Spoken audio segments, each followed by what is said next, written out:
अस्सलाम वालेकुम friends, welcome back to top smarties drama serial Humrahi. Elif जो कि जा रही होती है रास्ते में कि अचानक गाड़ी खराब हो जाती है और सहाम को भी तो उसी रास्ते से गुजरना होता है। जैसे ही गुजरता है तो ऑफर करता है कि घर छोड़ देता हूँ, इतनी रोड पर अकेली क्या करोगी। मगर एलिफ कब किसी की बात मानती है। उसने भी कह दिया कि नहीं, मैं खुद ही चली जाऊंगी और तुम्हारी मदद की ज़रूरत तो मुझे बिल्कुल भी नहीं है। सहाम भी वहाँ से गुस्से से चला जाता है। आगे जाकर एहसास होता है कि ऐसे एक लड़की को रोड पर अकेले नहीं छोड़ के आना चाहिए, वो भी इतनी रात को। तो वापस आने का इरादा कर लेता है, मगर उससे पहले ही कुछ लोग आकर सब कुछ छीन कर ले जाते हैं एलिफ से। मतलब कि उसकी ज्वेलरी, उसका मोबाइल, हर चीज़। अब तो एलिफ करे तो क्या करे, परेशान होकर गाड़ी में ही बैठ जाती है कि सहाम आ जाता है। अचानक आकर जब गाड़ी का दरवाज़ा नॉक करता है, एलिफ शीशा नीचे करती है तो सहाम कह देता है कि तुम तो ऐसे बैठी हो जैसे कि तुम्हारी स्नैचिंग हो गई हो। जिस पर एलिफ ने कह दिया कि हाँ, स्नैचिंग तो हुई है।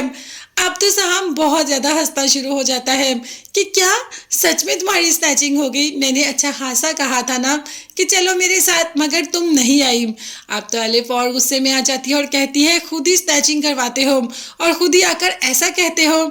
अब तो सहाम को भी गुस्सा है, भाई मैंने ऐसा कुछ भी नहीं किया। और हाँ, क्या चाहती हो कि तुम्हें तुम्हारा सारा कुछ वापस दे दूँ? तो एलिफ ने कहा कि हाँ, मुझे मेरा सब कुछ वापस चाहिए।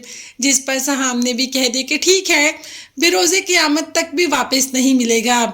ये कहकर उसे गाड़ी में ज़बरदस्ती बिठा लेता है।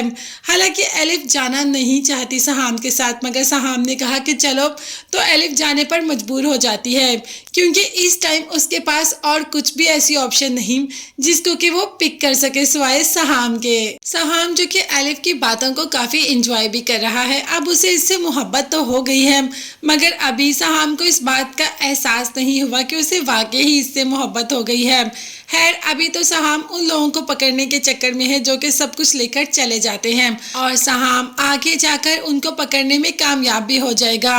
उनको तो लाकर कदमों में बिठा देगा सहाम और कहेगा कि चलो माफ़ी मांगो और सब कुछ वापस करो। अब वो लड़के मरते और क्या ना करते, और वो क्या कर सकते थे, उन्होंने तो सब कुछ वापस कर दिया और उल्टा माफ़ी भी मांगी एलिफ से कि उन्होंने उसके साथ इतना बुरा किया सिर्फ और सिर्फ सहाम के कहने पे। मगर मजाल है कि फिर भी कुछ एहसास हुआ हो एलिफ को कि सहाम सही कह रहा है। उसे तो अभी भी लगता है कि ये सारा कुछ उसी ने करवाया और बाद में उसी ने ही अपने आदमियों से माफ़ी मंगवाई है। उसे तो कोई इंटरेस्ट नहीं, उसे तो ये इंटरेस्ट है कि वो जल्द से जल्द घर पहुंच जाए क्योंकि उसकी माँ की तबीयत ख़राब रहती है और मेडिसिन जाकर तो उसने ही देनी है। मगर सहाम अपने बाप जैसा बिल्कुल नहीं। जहाँ सहाम इतना नरम दिल, सबको इतना एहसास करने वाला, वहाँ बाप बिल्कुल भी ऐसा नहीं। अब तो बाप पहुंच जाता है एलिफ की माँ के पास कि अपनी ये प्रॉपर्टी मुझे दे दो। जब माँ ने देने से इनकार कर दिया तो सहाम के बाप ने कहा कि मुझे कोई और तरीका अपनाने पर मजबूर मत करें, ये प्रॉपर्टी मुझे चाहिए और जो चीज़ मुझे चाहिए होती है वो मैं लेकर रहता हूँ। मगर यहाँ पर एलिफ की माँ बिल्कुल भी अपनी प्रॉपर्टी देने को तैयार नहीं है। सहाम जैसे ही इस मामले में आएगा तो सब कुछ ठीक हो जाएगा। तब तक के लिए चैनल को लास्ट में सब्सक्राइब कर लीजिएगा, बेल आइकन भी प्रेस करें ताकि हर वीडियो आप तक बआसानी पहुंच सके। अपना बहुत ज़्यादा ख्याल रखिएगा। नेक्स्ट वीडियोस तक के लिए अल्लाह हाफिज़, bye bye and take care.